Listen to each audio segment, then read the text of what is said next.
ఒక గుర్రం. దానికి ఇద్దరు యజమానులు. ఒకరేమో రాజు, ఇంకొకరేమో మామూలు వ్యక్తి. సాక్షులు లేరు, ఆధారాలు లేవు. మరి నిజం ఎవరి పక్కనుంది? ఈరోజు మనం బీర్బల్ తెలివితేటలకి పెట్టిన ఒక పెద్ద పరీక్షలాంటి చిక్కుముడి కథను చూద్దాం. అసలు ఇంతకే ఈ బీర్బల్ అంత గొప్ప మేధావా? జనాలు చెప్పుకోవడమేనా, లేక నిజంగానే విషయముందా? ఈ ప్రశ్న ఒక సామంతరాజుని తెగ తొలిచేసింది. మాటలు కాదు, నేనే స్వయంగా పరీక్షించి తెలుసుకోవాలి అనుకున్నాడు. అందుకే ఒక సాహసానికి రెడీ అయ్యాడు.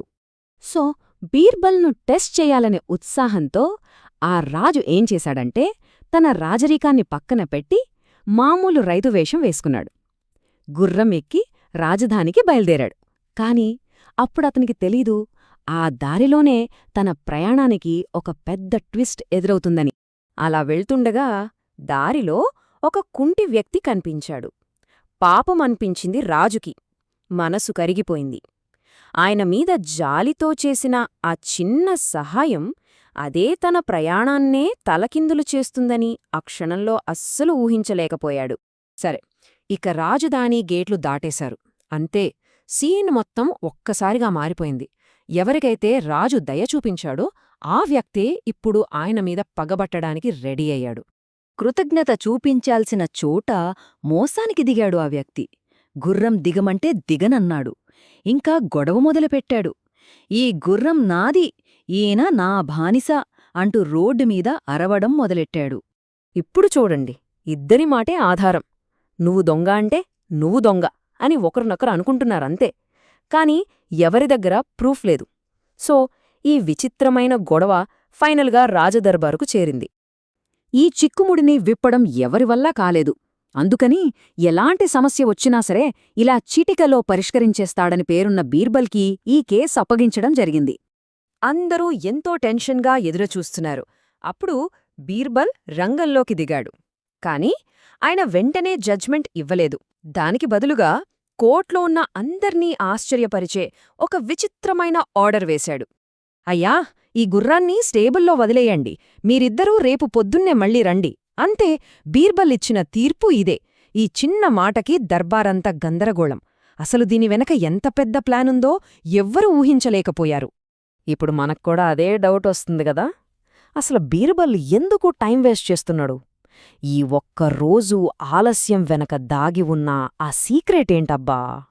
నెక్స్ట్ డే మార్నింగ్ అందరూ రాజావారి గుర్రపుశాల దగ్గర చేరారు. ఇక బీర్బల్ అద్భుతమైన ప్లాన్ బయటపడబోతోంది. నిజం తెలిసే టైం దగ్గరపడింది. బీర్బల్ టెస్ట్ చాలా చాలా సింపుల్ అండి. ఫస్ట్ ఆ కుంటి వ్యక్తిని పిలిచి, అక్కడున్న 100 గుర్రాలలో నీ గుర్రమేదో గుర్తుపట్టు అన్నాడు. పాపం అతను తడబడ్డాడు, ఫెయిలయ్యాడు. ఆ తర్వాత రైతు వేషంలో ఉన్న రాజువంతు. ఆయన ఒక్క క్షణం కూడా ఆలోచించలేదు. చూసారా, ఇది కేవలం గుర్తుపట్టే పరీక్ష కాదు, ఇది ప్రేమబంధానికి పెట్టిన పరీక్ష. మనుషుల సాక్ష్యం ఫెయిల్ అయిన చోట ఒక మూగజీవి తన సహజ స్పందనతో తిరుగులేని నిజాన్ని చెప్పింది. తన యజమానిని చూడగానే ఆ గుర్రం చూపించిన ఆనందమే ఆ కేస్ను సాల్వ్ చేసింది. రిజల్ట్ కళ్ల ముందే ఉంది. Case solved. ఆ అబద్ధాలకోరు తలదించుకుని దోషిగా నిల్చున్నాడు.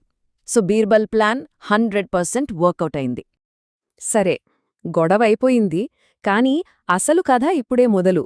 ఈ తీర్పు వెనక దాక్కున్న బీర్బల్ జ్ఞానం నుంచి మనం నేర్చుకోవలసినవి చాలా ఉన్నాయి. ఇక్కడే ఉంది అసలు ట్విస్ట్. ఆ రైతు ఎవరో కాదు, తన నిజస్వరూపాన్ని బయటపెట్టాడు. అతను బీర్బల్ తెలివిని టెస్ట్ చేయడానికొచ్చిన సామంతరాజు. నేను గొడవ పెట్టడానికి రాలేదు, మీ జ్ఞానాన్ని కళ్ళారా చూడ్టానికొచ్చాను అని చెప్పి బీర్బల్ను ప్రశంసలతో ముంచెత్తాడు. సో బీర్బల్ ఇక్కడ ఉపయోగించిన లాజిక్ చాలా సింపుల్, కానీ చాలా పవర్ఫుల్. ఆయన సాక్ష్యాల కోసం వెతకలేదు. మనిషికి జంతువుకి మధ్య ఉండే ఆ ప్రేమబంధాన్నే నమ్ముకున్నాడు. నిజమైన ప్రేమను ఎవరూ యాక్ట్ చేయలేరని ప్రూవ్ చేశాడు. సో ఈ కథ నుంచి మనం నేర్చుకోవాల్సిన 3 ఇంపార్టెంట్ లెసన్స్. 1. అబద్ధం ఎక్కువ కాలం నిలబడదు. 2. నిజమైన ప్రేమ, అనుబంధం ఎప్పటికైనా గెలుస్తుంది.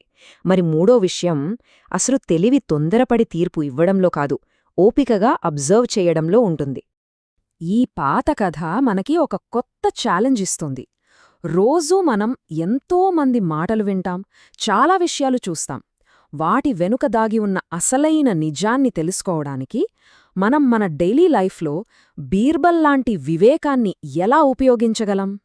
ఒక్కసారి ఆలోచించండి.